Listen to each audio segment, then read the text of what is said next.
harus dilengkapi dengan sistem operasi agar dapat dimanfaatkan.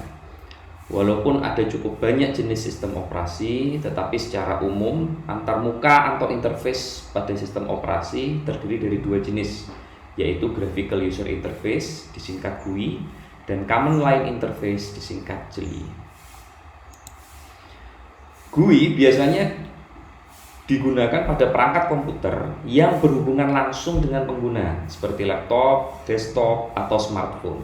Sedangkan JELI atau Command Line Interface biasanya digunakan untuk perangkat komputer yang menjalankan layanan bagi pengguna secara remote sehingga dia tidak berhubungan langsung dengan pengguna seperti web server, database server, atau router. Nah, ketika Anda berhasil menonton video ini, maka secara tidak langsung Anda telah memanfaatkan antarmuka atau interface berbasis grafis yang kemudian kita kenal atau kita sebut sebagai Graphical User Interface disingkat GUI. Nah, berikut adalah contoh tampilan GUI pada sistem operasi Microsoft Windows. Kemudian ini adalah Linux Ubuntu yang menggunakan desktop XFCE, dan yang terakhir ini adalah macOS. GUI pada sistem operasi biasanya disajikan menggunakan format jendela-jendela atau Windows gitu ya, yang dapat dibuka dan ditutup. Walaupun GUI pada setiap sistem operasi bisa berbeda-beda, tetapi cara kerjanya kurang lebih sama. Kita tinggal memilih file yang diinginkan, kemudian melakukan aksi double klik menggunakan mouse, atau menekan tombol enter untuk membukanya. Berbeda dengan GUI, JELI mengharuskan kita mengetikkan sesuatu untuk mengeksekusi suatu aplikasi atau file. Nah, berikut contoh JELI pada sistem operasi Microsoft Windows, yaitu Windows CMD atau Command Prompt gitu ya. Kemudian pada Linux Ubuntu yang kemudian disebut sebagai terminal, dan juga pada macOS yang mana macOS ini mirip dengan Linux juga, yaitu menggunakan terminal dan perintah-perintahnya juga mirip. Nah, perintah yang kita ketikkan pada Command Line Interface pada dasarnya merupakan nama file executable yang sudah terindeks oleh sistem operasi tersebut. Misalkan saat kita menjalankan perintah ping google.com, nah itu sebenarnya kita sedang menjalankan, kalau di Windows kita menjalankan aplikasi ping.exe yang ada di C Windows System 32 ping.exe. Nah, kalau di Linux kita melakukan ping google.com, maka kita sedang menjalankan file executable ping yang ada di folder /usr/bin, di dalamnya ada satu file ping. Dan begitu juga di Mac gitu ya. Jadi kita menjalankan file executable ping yang ada di /sbin gitu.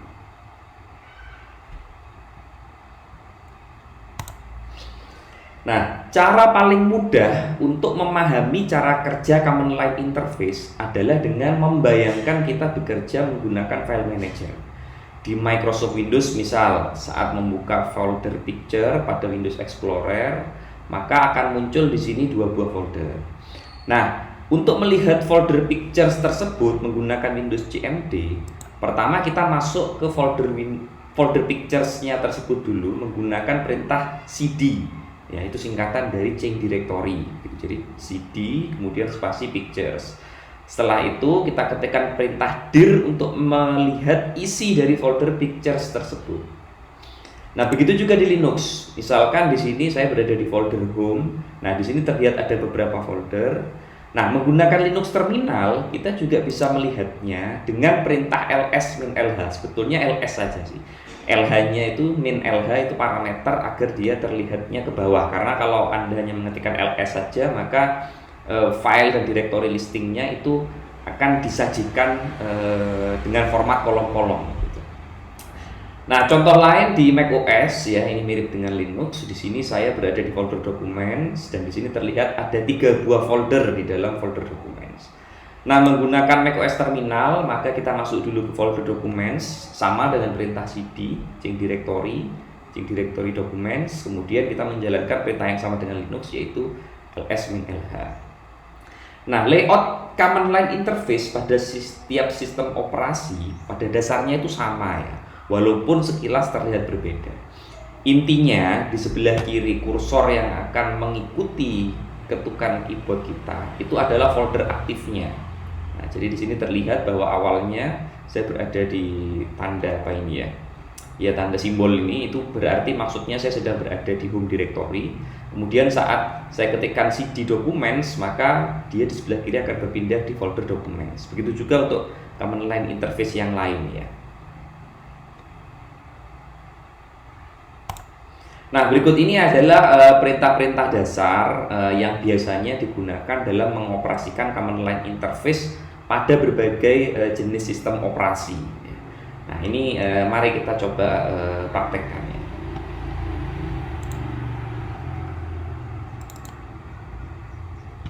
Dan ini saya praktiknya menggunakan sistem operasi Linux saja.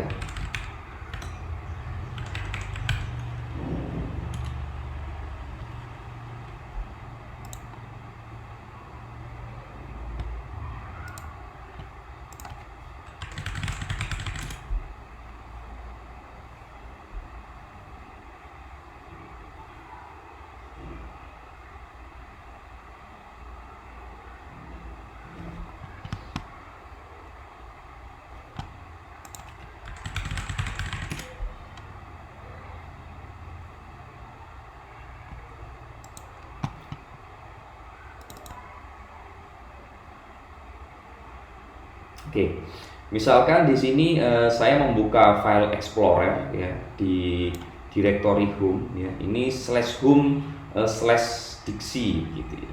Nah, kemudian saya akan perlihatkan menggunakan command line interface yang ada di Linux, yaitu terminal. Nah, jadi prinsip kerjanya mirip dengan file Explorer. Misalkan saya ingin membuat sebuah folder bernama test begitu ya. Kalau di file Explorer kan yang kita lakukan adalah klik kanan kemudian create folder begitu ya. Sepertinya hampir semua sistem operasi mirip lah. Nah, di terminal maka kita bisa menggunakan perintah mkdir begitu ya.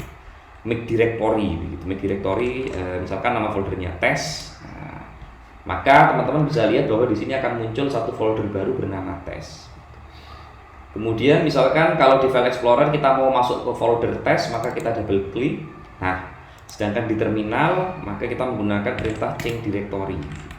Jadi change directory test. Isinya sama, dia kosong ya, masih kosong.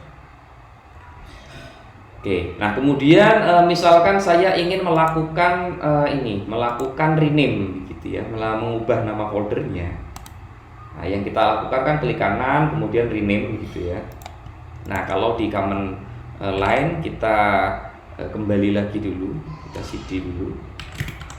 Nah, di sini terlihat bahwa di sini ada folder test. Misalkan saya ingin ubah ke test 123, maka menggunakan perintah mv test kemudian nama barunya yaitu test 123. Maka secara otomatis si folder test tadi akan berubah menjadi test 123. Nah, untuk menghapus menggunakan perintah rmdir. Mdir test misalnya test 123. Maka si folder test 123 tadi akan terhapus ya teman-teman. Jadi memang untuk memudahkan kita belajar menggunakan command line interface atau terminal, bayangkan saja teman-teman sedang mengoperasikan sistem operasi menggunakan file manager begitu ya. Jadi untuk kita bisa melakukan create directory, menghapus, mengubah begitu dan sebagainya yang sama seperti kita lakukan di file manager. Nah, kemudian bagaimana dengan file? Kalau tadi directory itu misalkan file, nah kita anggap saja file teks misalkan. Nah, kita kan bisa melakukan ini nih. Kalau di Linux ini saya bisa klik kanan kemudian create dokumen, lalu plain text begini gitu ya, atau empty file atau ya teks apapun lah.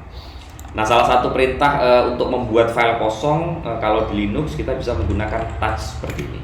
Misalkan saya bikin test.txt begini ya. Nah, maka di sini nanti akan muncul satu file test.txt. Nah, untuk ngedit, misalkan saya ingin mengisikan sebuah konten di test txt-nya kan biasanya seperti ini nih, hello world begini. Kemudian kita save gitu ya. Nah, kita save. Lalu nanti di lain kesempatan ketika kita buka, isinya akan berisi hello world tadi.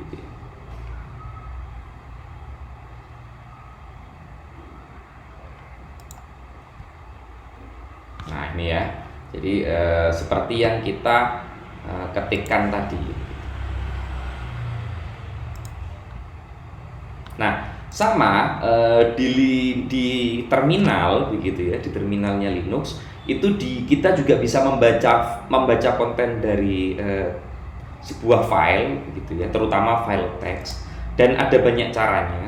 Yang paling umum adalah kita menggunakan perintah cat. Cat ini digunakan untuk membaca semua isi file teks gitu, jadi mulai dari awal sampai akhir gitu. Nah, kita bisa menggunakan perintah cat, dan ini terlihat bahwa dia ada isinya hello world begitu ya, seperti yang sudah dituliskan tadi. Ada lagi bentuk lain, misalkan dengan menggunakan more ya. Kemudian ada juga menggunakan tail begini. Nah, bedanya kalau cat tadi semua isinya akan langsung di print begitu saja teman-teman begitu ya. Nah, tetapi kan kadang ada teks yang ukurannya besar tuh gitu ya, ukurannya panjang gitu, bisa berhalaman-halaman. Nah, kalau more dia akan membaca mulai dari awal dulu, jadi awal kemudian terus gitu ya, kita scroll ke bawah dan seterusnya. Sedangkan kalau tail justru yang dibaca adalah mulai dari bagian paling akhir terlebih dahulu. Nah, sekarang bagaimana kalau untuk mengedit begitu ya, untuk mengubah gitu ya. Kalau tadi di GUI atau di Graphical User Interface kita bisa menggunakan aplikasi-aplikasi text editor seperti LibreOffice.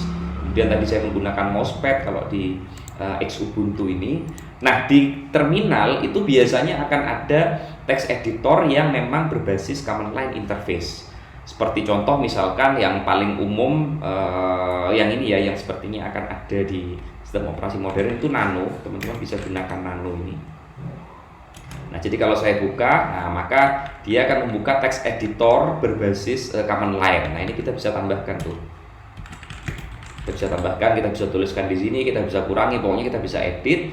Nah, setelah selesai kita bisa ketikkan Ctrl O untuk melakukan save ya. Kemudian kalau sudah selesai kita bisa keluar dengan menekan Ctrl X. Nah, dia keluar. Maka kontennya sudah bisa sudah ditambahkan just testing ya. Jadi tadi hello world, kemudian saya tambahkan just testing. Nah, ini akan berlaku juga ketika teman-teman membukanya gitu ya, menggunakan GUI. Nah, ini dia akan bertambah. Jadi pada prinsipnya command line itu cara kerjanya mirip dengan file explorer begitu yang ada di setiap sistem operasi. Oke. Silahkan jika ada sesuatu yang ingin Anda tanyakan terkait apa yang sudah disampaikan kali ini, silahkan Anda tulis di kolom komentar. Terima kasih dan selamat mencoba.